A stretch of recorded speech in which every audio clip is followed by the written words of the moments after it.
Assalamualaikum warahmatullahi wabarakatuh. Kepada yang terhormat Bapak Ibu dosen penguji ujian kinerja, perkenalkan nama saya Zain Arif SPD, mahasiswa berbagai tertentu periode 2 tahun 2025 di LPTK Universitas Negeri Semarang dengan NIM 2598028379. Pada hari ini Selasa 26 Agustus tahun 2025, saya akan melaksanakan praktik pembelajaran dalam rangka penilaian kinerja. Ini KTP saya dan ini KTP bukti lapor diri saya. Sekian dan terima kasih. Wassalamualaikum warahmatullahi wabarakatuh.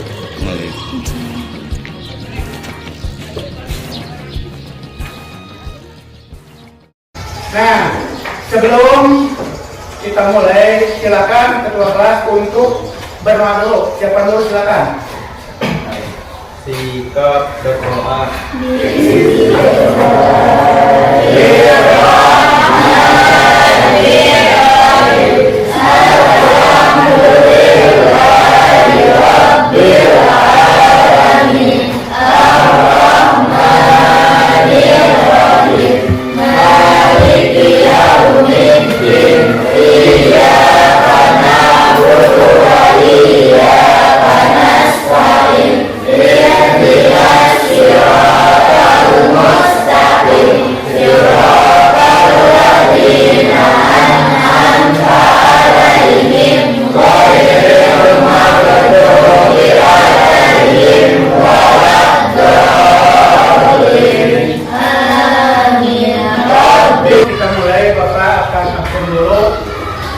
Bisa hadir, siapa?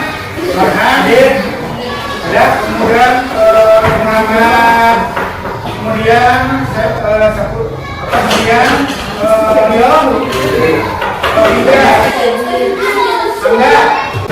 Baiklah, kita pada hari ini sebelum kita belajar, kita untuk supaya tidak tegang, kita adakan dulu refreshing untuk ice breaking dulu. Silakan semua berdiri.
Cuplikan video tentang cara-cara langkah-langkah membuat masakan itu ikan ayam.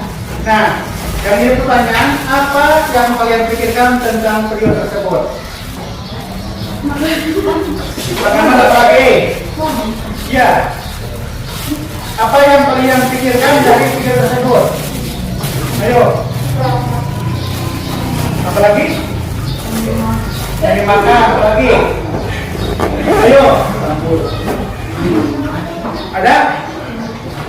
Jadi semua ya.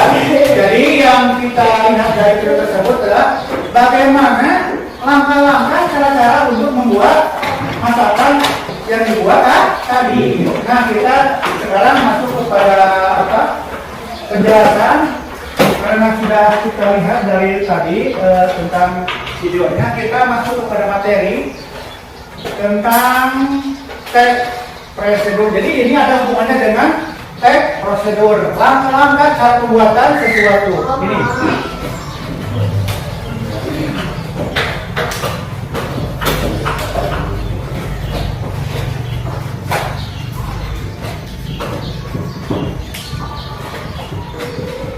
Kalian perhatikan nanti di dalam PowerPoint ada tentang teks prosedur.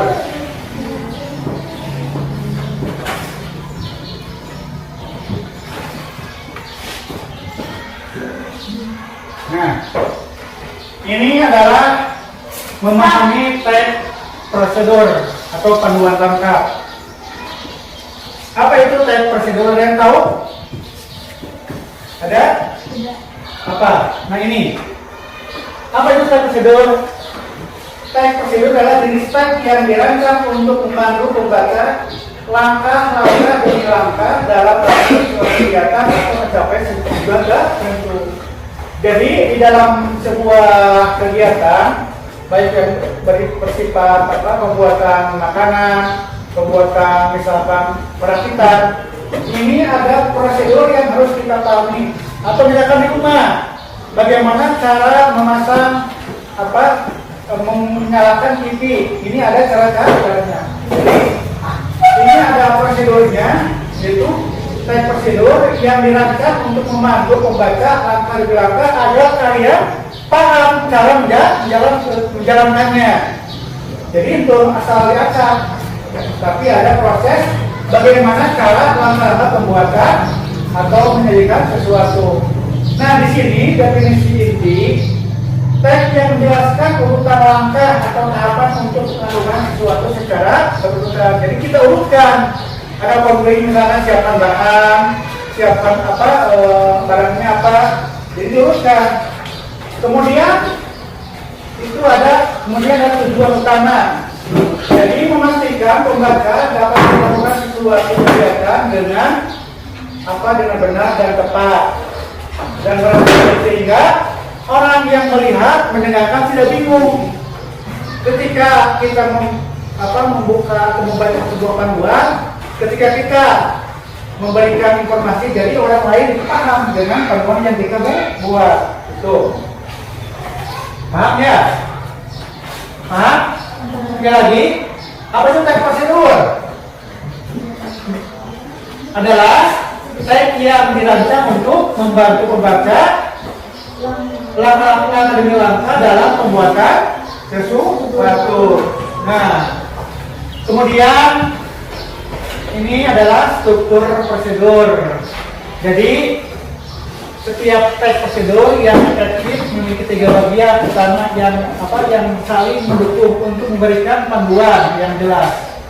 Pertama, jelas harus ada tujuan atau goalnya apa.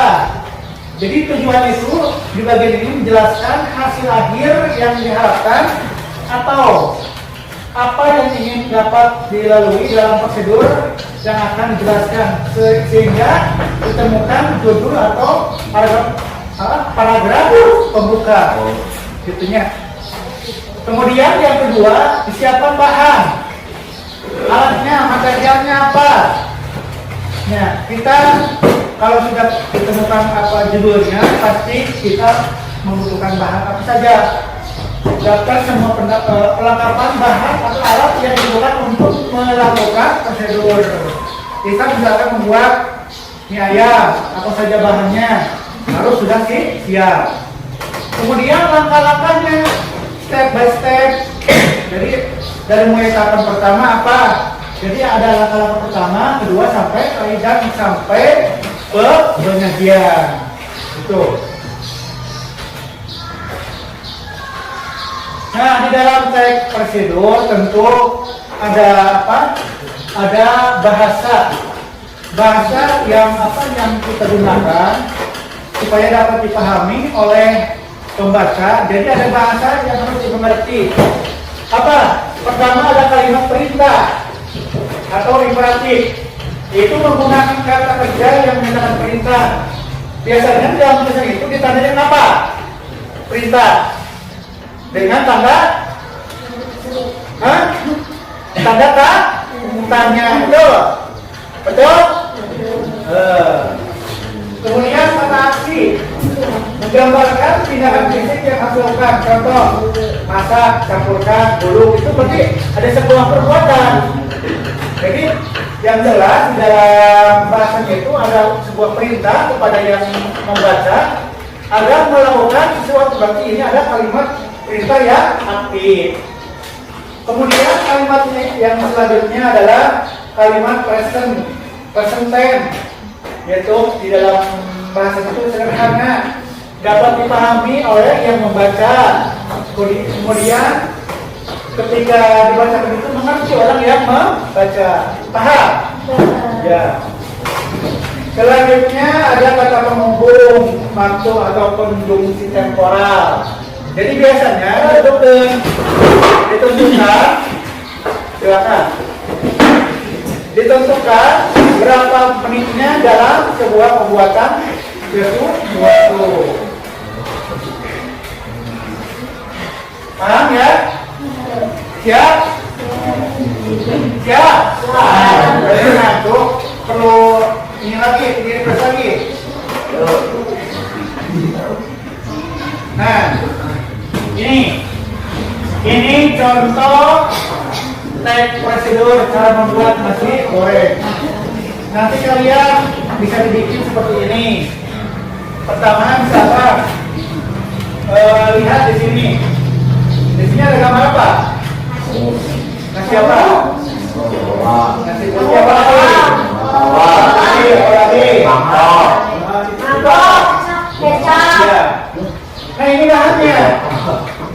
Misalkan pertama nasi putih, minyak goreng. Ketiga bawang merah, bawang putih, telur, kecap manis, garam, lada. Kemudian wajan apa? Sate. Spatula apa? Cungkir. Ada yang cungkir yang apa? Cungkir. Dan yang sebelumnya yang dari kayu. Kemudian yang tidak kalah penting di dalam kalimat teks prosedur, langkah-langkah bagaimana kalian nanti cara-cara membuat nasi goreng. Tinggal saja satu, misalkan iris tipis bawang merah dan bawang putih. Ya, paham? Yang kedua, panaskan sedikit minyak di wajan. Jadi bahasanya lugas, cepat langsung dipahami ya membaca. Kemudian setelah itu tumis bawang hingga harum baunya.